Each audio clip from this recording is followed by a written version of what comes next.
Bismillahirrahmanirrahim. Assalamualaikum warahmatullahi wabarakatuh. Perkenalkan, saya Naila Aulia Rahma dengan nomor NIM 205230772.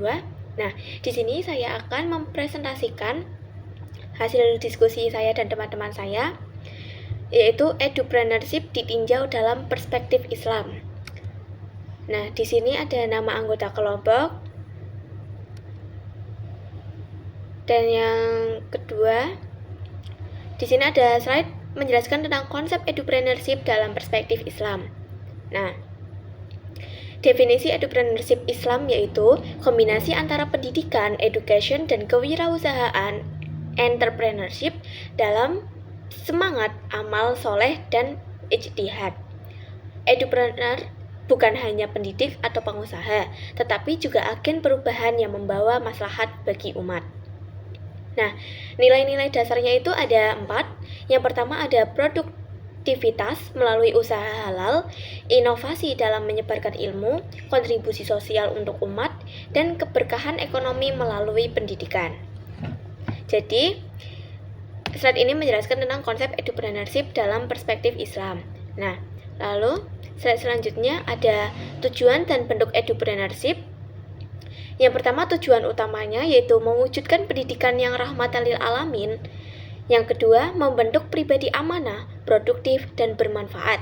Lalu yang terakhir ada mengintegrasikan ilmu, bisnis, dan dakwah. Lalu ada bentuk Edupreneurship Islami, yaitu ada 4. Yang pertama, mendirikan lembaga pendidikan syariah. Lalu platform belajar Islami digital, kurikulum tematik berbasis akhlak dan etika. Dan yang terakhir ada pelatihan kewirausahaan yang berlandaskan halal. Nah, di slide ini menjelaskan perkembangan Edupreneurship. Di sini ada kemajuan Edupreneurship, prinsip dari Edupreneurship Muslim, dan dampak positifnya dari Edupreneurship. Yang pertama ada kemajuan Edupreneurship, yaitu didukung oleh kemajuan teknologi digital seperti aplikasi e-learning, video dakwah yang interaktif. Lalu ada meningkatnya kesadaran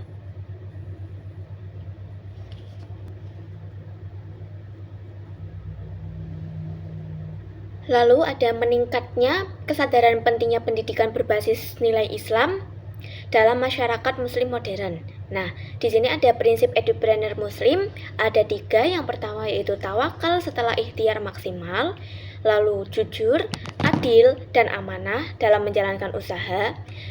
Yang terakhir ada menjawab tantangan zaman dengan nilai-nilai syariah. Lalu dampak positifnya ada meningkatkan kesejahteraan, memperkuat akidah dan karakter, mencerdaskan umat secara spiritual dan intelektual. Slide selanjutnya menjelaskan tentang prinsip-prinsip Edupreneurship dalam perspektif Islam. Nah, di sini ada 9 prinsip Edupreneurship dalam perspektif Islam. Yang pertama ada keberanian untuk gagal. Keberanian untuk gagal yaitu seperti Edupreneur itu harus berani mengambil keputusan, harus selalu siap menghadapi resiko termasuk kegagalan, dan menjadikan kegagalan sebagai proses dalam pembelajaran. Lalu ada juga percaya diri yang kuat. Jadi sebagai Edupreneurship itu harus mempunyai percaya diri yang kuat, dan di mana Edupreneurship itu tidak mudah terpengaruh oleh pendapat negatif, dan Edupreneurship mampu mengambil keputusan yang sesuai dengan apa yang dibutuhkan. Lalu juga bisa yakin terhadap kemampuan dan ide-idenya sendiri.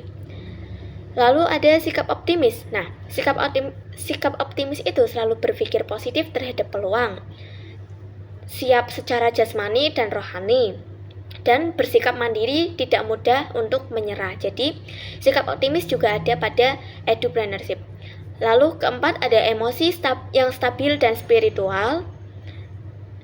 Yang pertama, mampu mengontrol emosi dalam kondisi sulit. Jadi, sebagai Edupreneurship itu harus mengontrol emosi untuk menyetabilkan tubuh kita di dalam kondisi yang sulit. Lalu ada peduli terhadap orang lain dan lingkungan. Lalu memiliki kedekatan dengan Allah Subhanahu wa Ta'ala. Yang kelima ada orientasi pada tugas dan hasil. Nah, di sini ada fokus menyelesaikan tugas dengan baik. Jadi, orientasi pada tugas dan hasil itu fokus untuk menyelesaikan tugasnya dengan baik. Nah, berusaha mendapatkan hasil yang maksimal dan disiplin serta bertanggung jawab. Lalu yang keenam ada pengambilan risiko, siap menghadapi risiko usaha, berani bangkrut dan belajar mandiri, atau belajar dari kesalahan yang sudah terjadi. Lalu bisa juga mengambil keputusan dengan pertimbangan yang sangat-sangat matang. Nah, itu perlu adanya sikap yang seperti itu dalam edupreneurship. Lalu yang ketujuh ada kepemimpinan, yaitu mampu memimpin tim dan dipercaya dapat memimpin tim, menjadi panutan dan memberi arahan jelas, menjalin kerjasama yang baik. Jadi, perlunya sikap kepemimpinan ini dalam edupreneurship itu sangat diperlukan karena untuk menjalin kerjasama yang baik. Nah, ada yang kedelapan yaitu orisinalitas. Yang pertama, memiliki ide dan pendekatan yang unik. Jadi sebagai edupreneurship itu harus memiliki ide dan pendekatan yang unik. Ide apapun itu harus dimiliki oleh edupreneurship karena harus kreatif dan tidak hanya meniru atau menciptakan sesuatu yang sudah ada dan kita tiru. Itu tidak ada di sikap edupreneurship, tetapi sebagai edupreneurship itu kita harus bisa menciptakan sesuatu yang baru. Nah, lalu juga memiliki identitas dan ciri khas usaha. Jadi sebagai edupreneurship itu harus memiliki ciri-ciri identitas tersendiri untuk usaha kita. Lalu yang terakhir ada orientasi ke masa depan. Memiliki visi dan misi untuk jangka panjang. Usaha dirancang untuk keberlanjutan, fokus pada perkembangan dan inovasi. Lalu slide selanjutnya yaitu ada implementasi dan kontribusi. Nah, di sini edupreneurship adalah integrasi antara pendidikan dan kewirausahaan yang dalam Islam berlandaskan dakwah, akhlak, dan kemaslahatan umat. Bukan sekedar profit. Lalu membentuk peserta didik yang kritis, kreatif, mandiri, dan jujur. Nah, melalui praktek bisnis berbasis syariah seperti koperasi sekolah, pelatihan halal, dan unit usaha siswa lainnya. Lalu menjadikan sekolah mandiri secara ekonomi agar bisa mendorong inovasi dan kolaborasi dengan masyarakat. Lalu bisa berkontribusi terhadap pengurangan pengangguran, pemberdayaan ekonomi, dan peningkatan kesejahteraan umat. Bisa juga menumbuhkan usaha yang adil dan bermanfaat secara sosial spiritual. Nah, yang terakhir itu ada membangun masyarakat muslim yang produktif dan berdaya saing tinggi sejak usia dini. Oke. Slide selanjutnya yaitu kesimpulan. Jadi, secara keseluruhan, edupreneurship dari sudut pandang Islam adalah pendekatan terbaik untuk membangun sistem pendidikan yang inovatif, adaptif, dan berbasis nilai-nilai dalam Islam. Nah, edupreneurship tidak hanya memperkuat sektor ekonomi dan pendidikan, tetapi juga menghasilkan generasi yang tangguh, generasi yang bisa berusaha atau wirausaha, dan